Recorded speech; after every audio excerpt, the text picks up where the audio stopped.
Hello!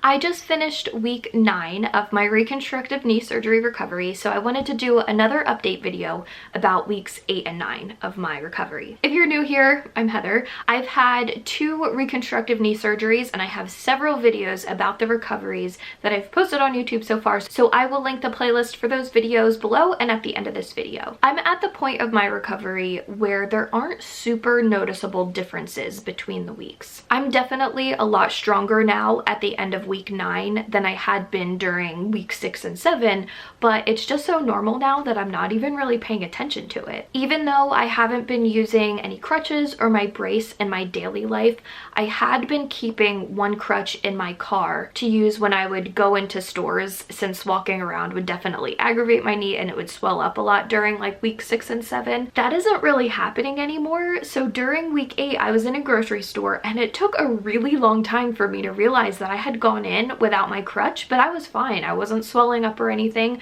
so I haven't been bringing my crutch into any stores with me at all during weeks 8 and 9. My biggest obstacle overall with my recovery last year was getting my knee to bend.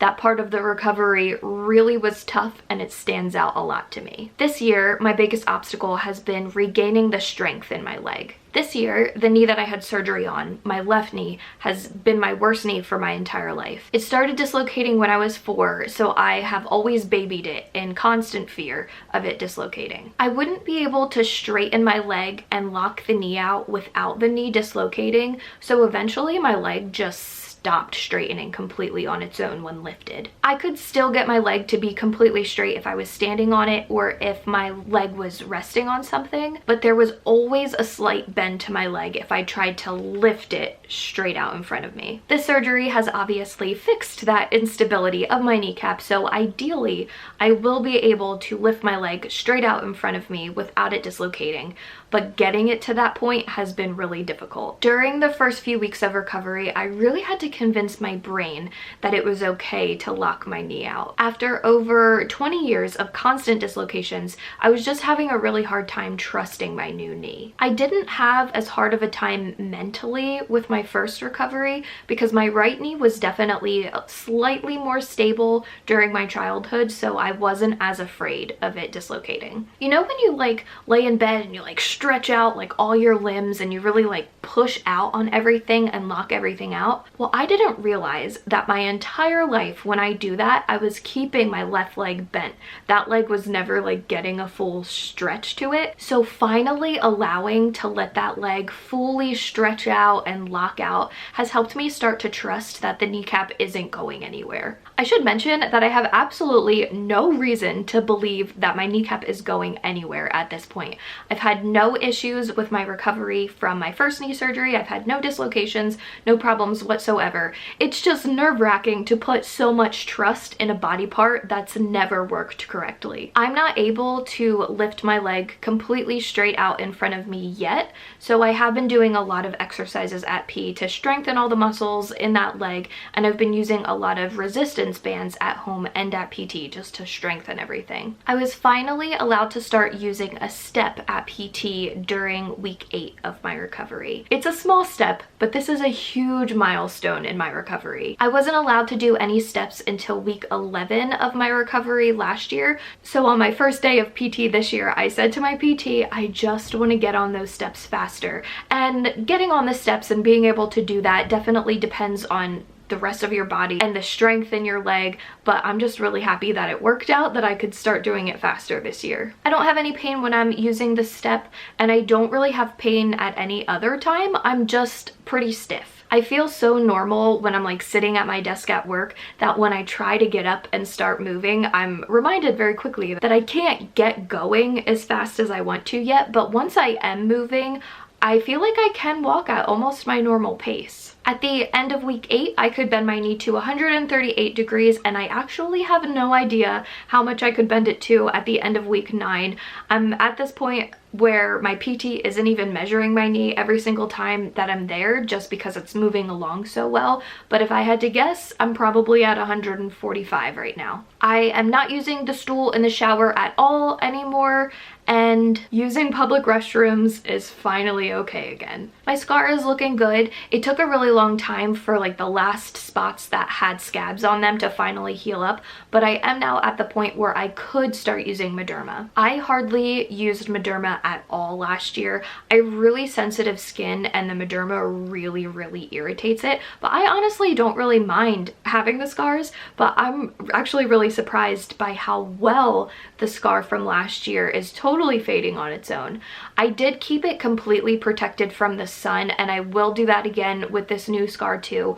I use zinc oxide sunscreen. I'll link the video below and at the end of this video that I did about my favorite zinc oxide sunscreen for these scars. During this recovery, I am instructed to rub the areas around the scars, and then once the scars actually heal, I'm supposed to like work on them just to break up the scar tissue that's forming underneath them. And the scar that's going straight down my knee hardly needs any attention. It's actually really good. The scar that's on the inner side of my knee, I'll put in the picture, that spot definitely required a lot more attention over the past couple weeks, but right now at week 9, it's almost totally good to go. I am definitely dealing with nerve damage again. The inner half, how do I show this? So this is my scar from last year. The inner half of it, like the inside of my body, down the entire length of that scar is totally numb. And that same thing is happening again this year. It's a totally crazy feeling. You just can't feel anything. It's not tingly at all, but when I touch that spot, I just can't feel it. And the numbness from my surgery last year has not decreased at all over the past year. Numbness is a side effect of having a surgery like this, and if you are having surgery like this, I would expect to have at least a little bit of numbness along the incision somewhere. I don't anticipate that I will regain the feeling in those spots on both of my knees, but I have been told that it is possible. Over the past year, after my first knee surgery, I never got comfortable kneeling down on a numb knee. Hopefully, now that both of my knees are gonna feel like that, I'll just get used to that feeling and will become more comfortable kneeling down on the ground, even though I can't really feel the knees. But right now, I'm not doing any kneeling or squatting. I'm not at that point yet. Just at the very end of week 9, like yesterday, I've started to hear loud cracking noises in my knee. This happened last year at this point of the recovery too, and my PT seemed to think that it was totally normal, but the cracking noises are so loud. I was so nervous about it last year, but it only lasted a couple of weeks and then it stopped, so I'm not as nervous about it this year. But the cracking has finally started. It doesn't hurt at all. It's just really loud, and it'll happen when I'm like bending my knee or doing something that would make sense for like a creak or a crack to happen. I have gotten quite a few DMs on Instagram about the exercises that I'm doing to bend and strengthen my knee at PT. And I just wanted to mention that I am purposefully not giving any specific details about these exercises because I am in no way qualified to give medical instruction to anyone. Many of the exercises that I'm doing this year are totally different than what I was doing last year, and I think it just depends on where you're at in your recovery, what your body is capable of doing, and I think it would be different for anyone, and it's even different for me from my first and second surgeries. If you are having this surgery or a similar surgery, your PT will guide and instruct you on what exercises you should be doing when you're at PT and when you're at home to strengthen and bend your knee. It's definitely going to be different for everyone, and everyone is going to recover at a different pace. If you are currently going through this and you don't feel like your recovery is going fast enough, please just have patience. The recovery is long, but it is worth it. If you have been dealing with knee issues for your entire life like me, a couple months of limited mobility is nothing if it means you're never gonna have to worry about your knees again. But that's all that I've got for this update. Thank you for watching. Give this video a thumbs up. Subscribe to this channel if you haven't already so you don't miss any future knee update videos. And follow me on Twitter and Instagram. Those links are down below.